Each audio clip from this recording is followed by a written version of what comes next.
ஊடகங்களின் பார்வையில் இன்று வெளியாகிய நாளிதழ்களில் உள்ள முக்கிய செய்திகளின் கண்ணோட்டம்.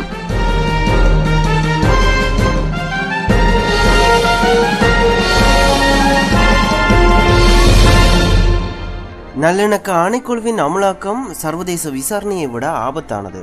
இது தேசப்பற்றுள்ள தேசிய இயக்கத்தின் அதிரடி அறிவிப்பு. வணக்கம் நேயர்களே, இன்று பிப்ரவரி மாதம் 29 புதன்கிழமை மற்றும் ஒரு ஊடகங்களின் பார்வை நிகழ்ச்சியூடாக இன்று உங்களை சந்திக்கிறேன்.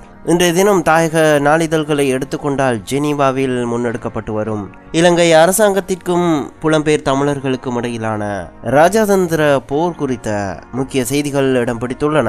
இந்த நிலையில் தாய்லாந்து அரசாங்கம் இலங்கைக்கு ஆதரவு தெரிவித்து தனது கருத்தை வெளியிட்டுள்ளது. இந்த செய்திகளும் பெரும்பாலாக வெளியிடப்பட்டுள்ளன. நாம் இன்றைய தினமும் வழமை போல தென்னிலங்கையிலிருந்து வெளிவந்துள்ள வீரகேசரி நாளிதழை பார்க்கலாம். வீரகேசரி நாளிதழின் இன்றைய பிரதான தலைப்புச் செய்தி: அழுத்தங்களை கொடுக்கும் வெளிநாடுகள் உள்நோக்கத்துடனேயே செயற்படுகின்றன.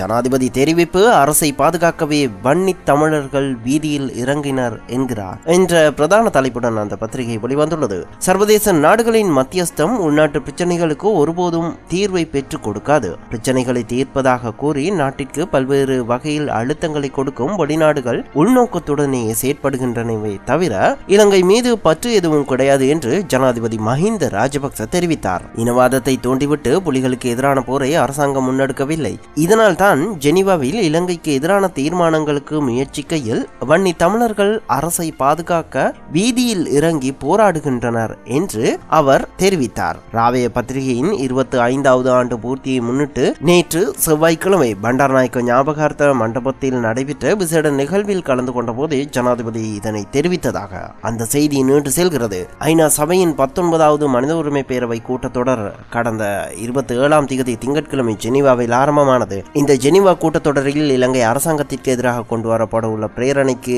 எதிர்ப்பு தெரிவித்து கடந்த திங்கட்கிழமை நாடளாவிய ரீதியில் ஆர்ப்பாட்டங்கள் நடத்தப்பட்டன.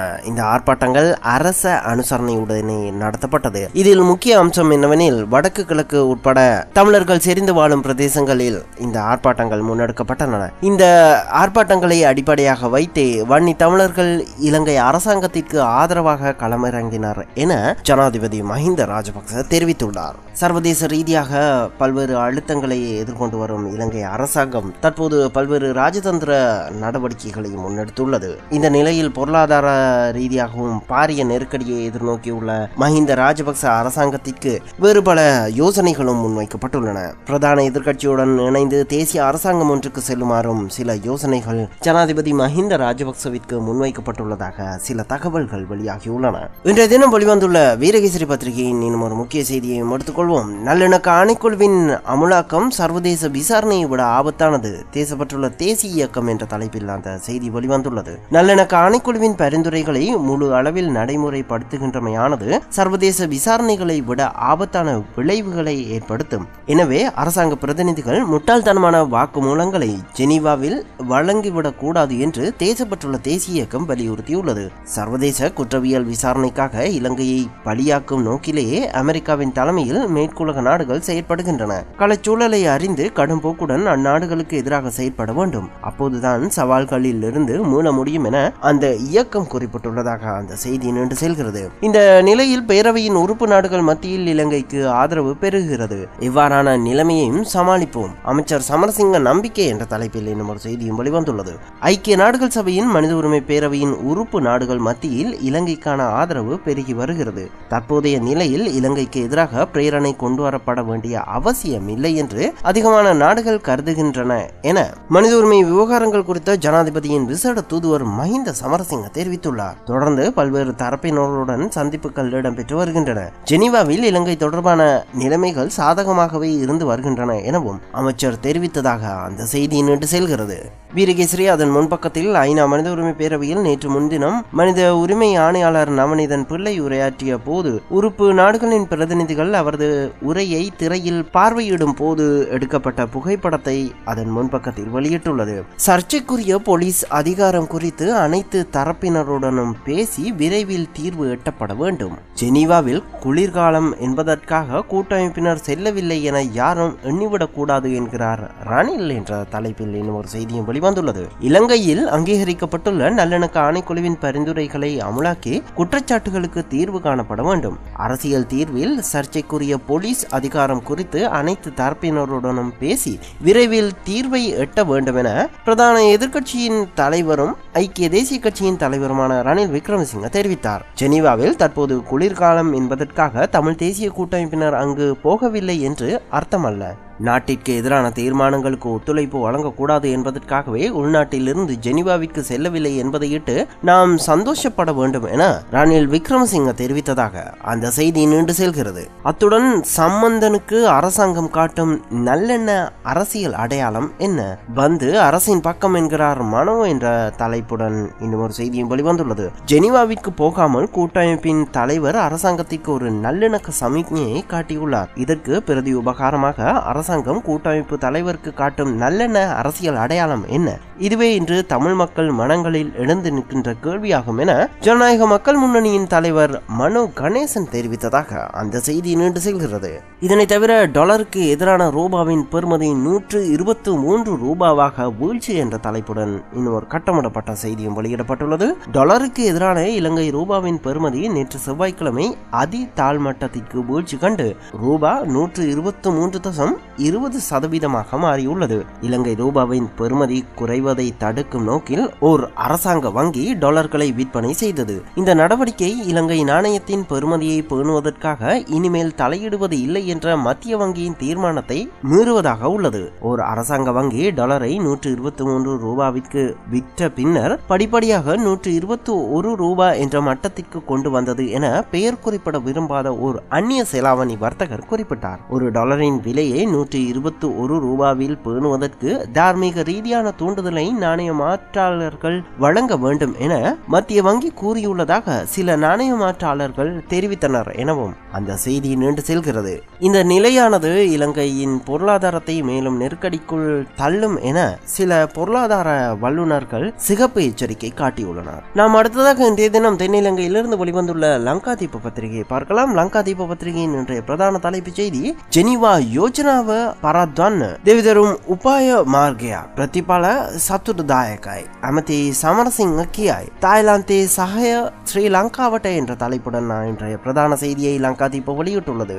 ஜெனீவா யோசனையை தோற்கடிப்பதற்கு பல்வேறு ராஜதந்திர வழிமுறைகள் விளைவுகள் சாதகமானவை அமைச்சர் சமரசிங்க கூறுகிறார். தாய்லாந்தின் ஆதரவு இலங்கைக்கு என்ற பிரதான தலைப்புடன் லங்கா தீப பத்திரிகை வெளிவந்துள்ளது.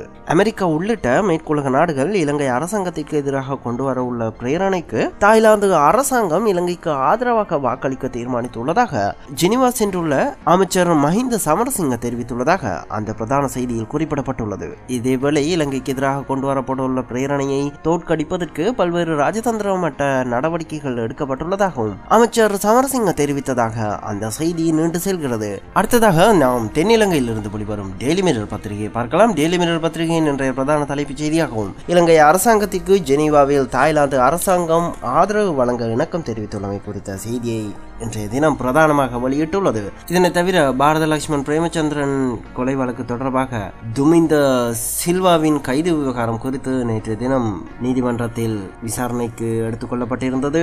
இந்த விவகாரமும் இன்றைய தினம் டெய்லி மிரர் பத்திரிகையின் முன்பக்கத்தில் ஒரு பிரதான செய்தியாக வெளியிடப்பட்டுள்ளது. அதனை தவிர ஜனாதிபதி மஹிந்த ராஜபக்ச, எதிர்க்கட்சி தலைவர் ரணில் விக்ரமசிங்க, தமிழ் தேசிய கூட்டமைப்பின் தலைவர் இரா சம்பந்தன் ஆகியோர் நேற்றைய தினம் ராவேய பத்திரிகையின் 25வது ஆண்டு நிறைவின் போது கலந்து கொண்டனர். இதன் போது எடுக்கப்பட்ட புகைப்படத்தையும் டெய்லி மிரர் பத்திரிகை அதன் முன்பக்கத்தில் வெளியிட்டுள்ளது. நாம் அடுத்ததாக இன்றைய தினம் தமிழகத்தில் இருந்து வெளிவந்துள்ள தினத்தந்தி பத்திரிகையை பார்க்கலாம். தினத்தந்தி பத்திரிகையின் இன்றைய பிரதான தலைப்புச் செய்தி கூடாங்குளம் அணு மின் நிலைய பாதுகாப்பு பற்றி ஆய்வு. தமிழக அரசு அமைத்த நிபுணர் குழு ஜெயலலிதாவிடம் அறிக்கை தாக்கல். போராட்ட குழுவினர் இன்று முதலமைச்சருடன் சந்திப்பு என்ற தலைப்புடன் அந்த பத்திரிகை வெளிவந்துள்ளது. கூடாங்குளம் அணு மின் நிலைய பாதுகாப்பு தொடர்பாக ஆய்வு செய்ய தமிழக அரசு அமைத்த நிபுணர் குழு நேற்று முதலமைச்சர் ஜெயலலிதாவிடம் அறிக்கை தாக்கல் செய்தது. போராட்ட குழுவினர் இன்று முதலமைச்சரை சந்தித்து பேசுகின்றார்கள். நெல்லை மாவட்டம் கூடாங்குளத்தில் அமைக்கப்பட்டுள்ள அணுமின் நிலையத்தை திறப்பதற்கு எதிர்ப்பு தெரிவித்து அந்த அப்பகுதி மக்கள் போராட்டம் நடத்தி வருகின்றனர். இதைத் தொடர்ந்து அணுமின் நிலைய பாதுகாப்பு ஏற்பாடுகள் பற்றி ஆய்வு செய்யவும் போராட்ட குழுவினரை சந்தித்து கருத்து கேட்கவும் தமிழக அரசு 4 பேர் கொண்ட நிபுணர் குழுவை அமைத்தது. இந்த குழுவினர் தமது அறிக்கையை நேற்றைய தினம் தமிழக முதலமைச்சர் ஜெயலலிதாவிடம் கையளித்ததாக அந்த பிரதான செய்தி நின்று செல்கிறது.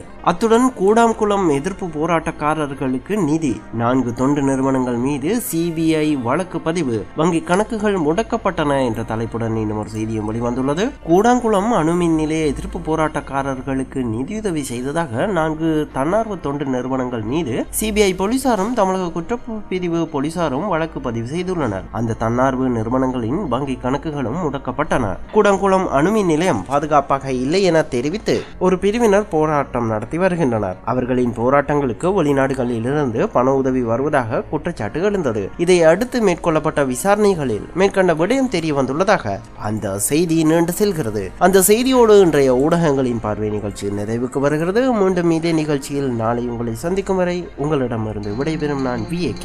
வணக்கம் நேயர்களே.